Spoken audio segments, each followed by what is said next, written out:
धन्यवाद महोदय।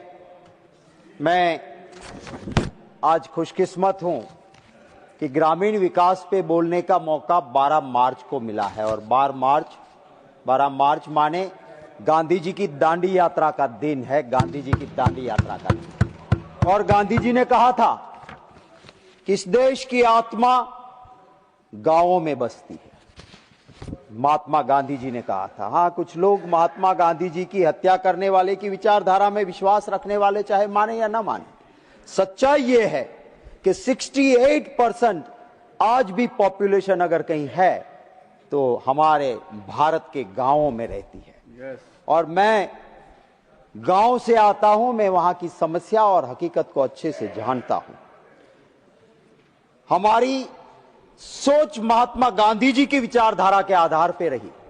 हमारी सरकार थी।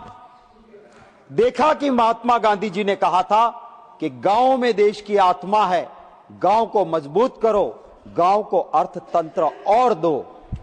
और उसी की सोच को लेके यूपीए सरकार ने, मनमोहन सिंह जी थे, यूपीए की चेयरपर्सन श्रीमती सोनिया गांधी जी थी। बहुत मंथन के बाद एक बहुत अच्छी योजना गांव में रहे लोगों को मजबूत करने की मनरेगा लेके कोई आया तो वो कांग्रेस की यूपीए सरकार लेके आई। मुझे आप सभी को ये कहना है कि जाके देखिए गांव में जरूरतमंद। हाँ, कहीं आपके मिले लोग कहीं भ्रष्टाचार भी कर गए, पर एक गरीब को काम गांव में अगर किसी ने दिया तो मनरेगा ने दिया। आप नया लेके आया, नाम लेके आए नहीं। मैं सिर्फ एक आंकड़ा बजट एट ग्लांस से लेके आपको दिखाना चाहता हूं। मनरेगा में 2025-26 में मनरेगा के लिए अलॉटमेंट था 86,000 करोड़। आपका नए कानून के बाद 26-27 में मनरेगा का बजट हो गया सिर्फ 30,000 करोड़, माने 56,000 करोड़ गांव में जाते थे, उसके ऊपर आपकी केची चल गई। 56,000 करोड़ गांव को मिलने वाले थे, वो अब नहीं मिलेंगे। आप कहोगे स्टेट देंगे। अरे स्टेट लाएगा कहां से? राज्य के पास तो व्यवस्था नहीं है, क्योंकि गुजरात जैसे राज्य में भी बजट के टोटल अमाउंट से ज्यादा तो कर्जा लेके सरकारें बैठी हैं, तो कहां से लाएंगे? हां सर, राम का नाम मोक्ष की प्राप्ति के लिए मैं हर रोज लेता हूं, मतों की प्राप्ति के लिए नहीं लेता हूं। महोदय, हमारे गुजरात में राम के नाम के भजन होते हैं, राम के नाम के कीर्तन होते हैं, पर एक और भी होता है। हम मनरेगा पे आता हूं। मनरेगा में आप राम का नाम लेके आए और 86,000 से 30,000 करोड़ हुआ, 56,000 करोड़ मार दिए। और इसीलिए गुजरात में राम का नाम एक और बार लिया जाता है। जब इंसान मरता है, कंधे पे लेके निकलते हैं, तब कहते हैं राम बोलो भाई राम, राम बोलो भाई राम। आपने मनरेगा का राम बोलो भाई राम कर दिया है और गांव की आत्मा को मारने का काम आपने किया हुआ है। हाँ, ये भी होता है संजय भाई कि मुख में राम बगल में छुरी। ये मनरेगा पे छुरी राम के नाम को लेके चली है, ये भी मैं जरूर कहूंगा। मैं ये सरकार के बजट के आंकड़ों से ग्रामीण विकास पे कितना मार पड़ा है उसकी कुछ बात करना चाहता हूं।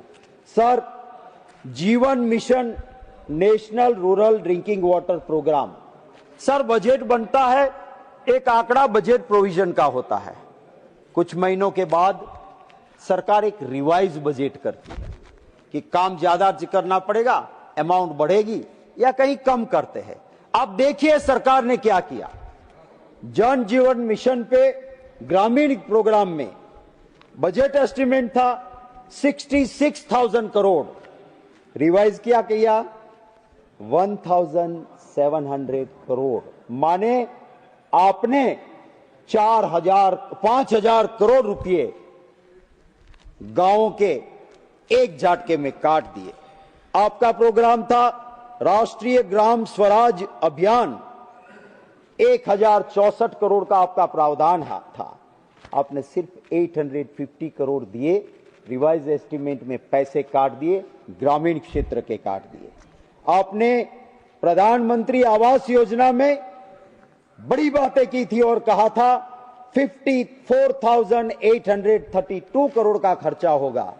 रिवाइज एस्टीमेट आया सिर्फ 32,000 करोड़, आपने पैसे काट दिए। मैं एक और बात करना चाहता हूं कि programme for development of scheduled tribes, गांव में बसते आदिवासी, उनके प्रोग्राम के पैसे 5,582 करोड़ से आपने काट के उसके 1,580 करोड़ उनके कम किए। सर, मिशन वात्सल्य, बच्चियों के लिए, महिलाओं के लिए जो प्रावधान था उसमें से भी 600 करोड़ आपने काट दिए। और इसका परिणाम क्या हुआ सर? इसका परिणाम ये हुआ कि गुजरात में जो सगर्भा माने प्रेग्नेंट वीमेन है वो 68% एनीमिक है, पूरे देश में सबसे ज्यादा। किशोरी, यंग गर्ल्स, वो अगर एनीमिक है पूरे देश में सबसे ज्यादा, गुजरात में 60% वो गुजरात में बच्चियां पीड़ित है। मेरी बहन यहां पे संगीता बहन बहुत अच्छा बोल रही थी, विदेश में इज्जत बढ़ गई। हां, बढ़ गई। कभी अमेरिका की हिम्मत नहीं होती थी कि हथकड़ी पहना के हमारे देशवासी को यहां भेजे। आप कहती थी इज्जत बढ़ गई। कभी इस देश में एक प्रधानमंत्री ऐसी थी जिसने कहा था मेरे देश को क्या करना है, 7वां बेड़ा भेजो, 10वां भेजो, मेरे देश का निर्णय मेरी जनता और मेरी सरकार करेगी। हाँ, इज्जत बढ़ गई थी तब। और आज वो ट्रंप कहता है कि मैंने कहा मोदी युद्ध बंद, नरेंद्र सरेंडर, और युद्ध बंद हो गया। मैं कहता हूं कि आप में हिम्मत है, आप में हिम्मत है तो मोदी जी आइए यहां, डरो मत, हम आपके साथ हैं। कहिए कि ट्रंप झूठा है, आप कह नहीं सकते हो। एप्स्टीन फाइल है, क्या है मुझे पता नहीं। सर, ये रशिया से ऑयल लो, कहां से लो, ये हमारा काम है सर, ये हमारा देश तय करता है। ये इज्जत कहां से बढ़ी, ये मैं जरूर कहना चाहता हूं। हाँ, मिर्ची लगेगी आपको, मैं जानता हूं सर। मैं मनरेगा पे कहना चाहता हूं सर, मनरेगा के अंदर अनफाउंडेड एलिगेशन रिकॉर्ड में नहीं सर, दाहोद डिस्ट्रिक्ट के दानपुर ब्लॉक का एक पिपेरो गांव है। उस गांव का ब्लॉक का सर्वे नंबर 115, सर मेरे पास ये सर्वे नंबर भी है, नहीं जाएगा। और मनरेगा के सारे वर्क ऑर्डर। सर, ये लैंड प्राइवेट लैंड है। उस लैंड में मनरेगा से तालाब बनाया, 4 महीने के बाद वहां पे प्लांटेशन करते हैं तालाब में, फिर 3 महीने के बाद, फिर 3 महीने के बाद लैंड लेवलिंग करते हैं, फिर 2 महीने के बाद उसी तालाब में कैनाल निकालते हैं। करोड़ों रुपया एक जमीन से, सारे वर्क ऑर्डर है। और ये किसकी है जमीन? बच्चू भाई खाबड़ नाम के आदमी की, जो भाजपा सरकार में वहां मंत्री गुजरात में बैठा था। सर, आप क्या कहते हो कि खाता नहीं, खाने देता नहीं? अरे करोड़ों से कम ये खाते नहीं, और आंख बीच के आप बैठे रहते हो। सर, इसी जगह पे, उसी दाहोद डिस्ट्रिक्ट में आपकी सरकार ने FIR की है। और सर, ये मिर्ची लगेगी जरूर इनको, क्योंकि सच हर वक्त कटुता से बड़ा होता है। नॉट सर, ये पॉइंट ऑफ ऑर्डर है। मनरेगा में दाहोद के अंदर एक और चीज हुई, मटेरियल सप्लाई का कॉन्ट्रैक्ट दिया गया। बताइए। और मटेरियल सप्लाई के कॉन्ट्रैक्ट में सर कोई टेंडर प्रोसीजर नहीं, जो कॉन्ट्रैक्ट आया था सब अंदर मनरेगा का पॉइंट ऑफ ऑर्डर है। सर, मेरा मिनट बिगड़ रहा है। भ्रष्टाचार सब्सिडीज हो गया गुजरात में कि anything under the sky can be discuss here, ये चेयरमैन की रूल है। तो it will be examined. Sir, पुराने हमारे चेयरमैन साहब बोले, आपका समझ आ रहा है कि सब जुडिश हो तो भी यहाँ कोई रोक नहीं सकता है, और कोई सब जुडिश मैटर नहीं।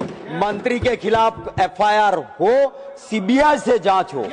सर, वहां पे जो मटेरियल सप्लाई हुआ ना, मटेरियल सप्लाई में भी सबसे बड़ा गफला वहीं पे हुआ है। मैं जानता हूं मेरे साथी अपने नंबर बढ़ाने के लिए कुछ कर रहे हैं, करने दो।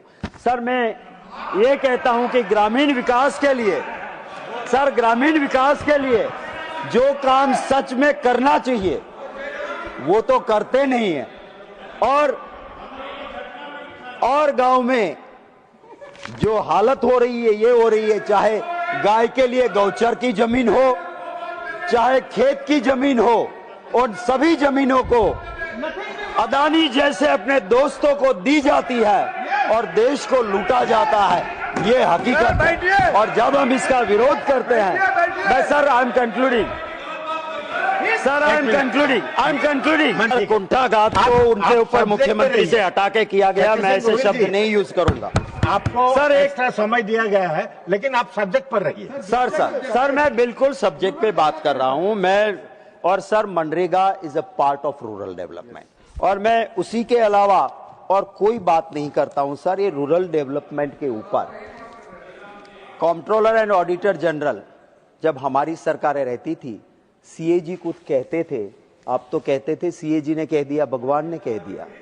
अब आपके रूरल डेवलपमेंट के ऊपर कंट्रोलर एंड ऑडिटर जनरल ये लिखते हैं कि नेशनल सोशल असिस्टेंस प्रोग्राम जो सरकार ने चलाया, उसके अंदर ऐसे ऐसे लाभार्थी को लाभ मिला जो असल में उसके लिए लायक नहीं थे। ना आपने सोशल ऑडिट किया, ना आपने इसके ऊपर कोई जांच करवाई, और करोड़ों रुपए गए तो किसके गए सर? वो इस देश की जनता की तिजोरी से गलत लोगों के हाथों में गए। और काफी ऐसे लोग हैं, सीएनए जी लिखते हैं कि जो जरूरतमंद थे, जिनको मिलना चाहिए, उनको उनका अधिकार मिला नहीं, और मिला उनको जिनका कोई अधिकार नहीं। सर ये हकीकत तो यही है। मेरी बहन अभी कह रही थी कि गांव में गैस आ गया। आपको पता है दाम और बोतल की हालत क्या है? कम से कम इतनी योजना मंत्री जी खुद दिखा दे कि गांव में नाले से गैस निकलेगा कैसे और हम रोटी पकाएंगे कैसे, तो सिलेंडर से हम बच जाएंगे। एक युद्ध चल रहा है, विदेश नीति में हम फेल रहे, हमें भुगत रहा है, तो उस वक्त पे कम से कम इतना तो बता दें कि नाली से गैस निकलेगा कैसे और रोटी पकेगी कैसे। तो जब बात बनेगी, मैं यही कहूंगा। सर मैं चंद लाइनों के साथ एक और बात कहना चाहता हूं। एक और गांव के खेत अदानी के उद्योग ने निगल लिए। एक और गांव के खेत अदानी के उद्योग ने निगल लिए। एक और गांव शहर की वसीयत में खो गया। सर आज गांवों की जो हालत है, गांवों की हालत यह है सर कि गांव टूट रहे हैं। और ये क्यों हो रहा है? मंत्री जी आप कभी आइए और देखिए कि गांवों में क्या हालत है। हम तो गांव में रहते जीने वाले लोग हैं। इस देश में अगर गांव मजबूत नहीं रहेगा, कोई मजबूत नहीं रह सकता है। किसी इंडस्ट्रियलिस्ट में ऐसी ताकत नहीं है कि वो ऐसे दाने पैदा करे कि जिसकी रोटी बने और इंसान के पेट की भूख मिटे। कोई इंडस्ट्रियलिस्ट ऐसा नहीं कर सकता। कोई इंडस्ट्रियलिस्ट में ताकत नहीं है कि कोई ऐसा केमिकल बना दे कि एक दूध की बोतल में भर के उस बच्चे को दें तो बच्चा रोता शांत हो जाए, उसके पेट की भूख शांत हो जाए। अगर जरूरत है ग्रामीण विकास में जरूरत है तो उस किसान को मजबूत करने की जरूरत है तो उस किसान को आपको उसकी चिंता करनी होगी। आप काले कानून लेके आए किसान को मारने की, तो अच्छा हुआ। मैं नमन करता हूं उन हरियाणा, पंजाब और देश के किसानों का कि जिन्होंने शहादत दी। ऐसे जज्बे के साथ वो लड़े कि आपको काले कानून वापस लेने पड़े, वरना आज किसान और बर्बाद होता। आपने अमेरिका से जाके ट्रीटी की, क्या फायदा होगा? आपने कभी सोचा है कि हमारे देश की किसानों की हालत क्या होगी? और इसकी बात जब हम करते हैं, आप पसंद नहीं करते हो। अरे शासन तो आता है, शासन तो जाता है। आपको तो लोग मामा कहते हैं, आप ऐसे मामा बनिए। मंत्री जी कि लोग दिल से कहे, वरना मामा तो वो कंस भी था, लोग आज उसका नाम नहीं लेते हैं। आप वो मामा बनिए कि जो मामेरू लेके आए, जो सबको खुश करके आए। मैं आपसे यही, मंत्री जी, ये वाले मामा आप बने। मैं भी आपका, आप समाप्त कीजिए। जी सर, मैं हो गया नहीं मैं सर, टाइम इज ओवर। हमने टाइम एक्स्ट्रा टाइम भी दिया आपको। आप समाप्त मैं धन्यवाद करता हूं महोदय। और मैं सिर्फ कंक्लूड करते हुए, नागर भाई आप मंत्री बनो तब टोकना भी रहने दो, छोड़ दो नागर भाई, छोड़ दो नागर भाई, छोड़ दो। मैं कंक्लूड कर रहा हूं सर, मैं कंक्लूड कर रहा हूं। मैं सरकार से यही अनुरोध करता हूं कि आप रूरल डेवलपमेंट के लिए, मैं जानता हूं मंत्री जी की मंशा होगी, बजटरी प्रोविजन नहीं होगा तो मंत्री जी भी कुछ नहीं कर पाएंगे। आपके डिपार्टमेंट के पैसे जब आप रिवाइज एस्टिमेट में या बजटरी प्रोविजन में कटते हैं, आप मजबूती से फाइनेंस मिनिस्टर और प्राइम मिनिस्टर के सामने अपना स्टैंड लीजिए। हम आपके साथ हैं, ये देश आपके साथ रहेगा। किसानों के भले की बात होगी, कभी कोई दिक्कत नहीं होगी। धन्यवाद सर, धन्यवाद।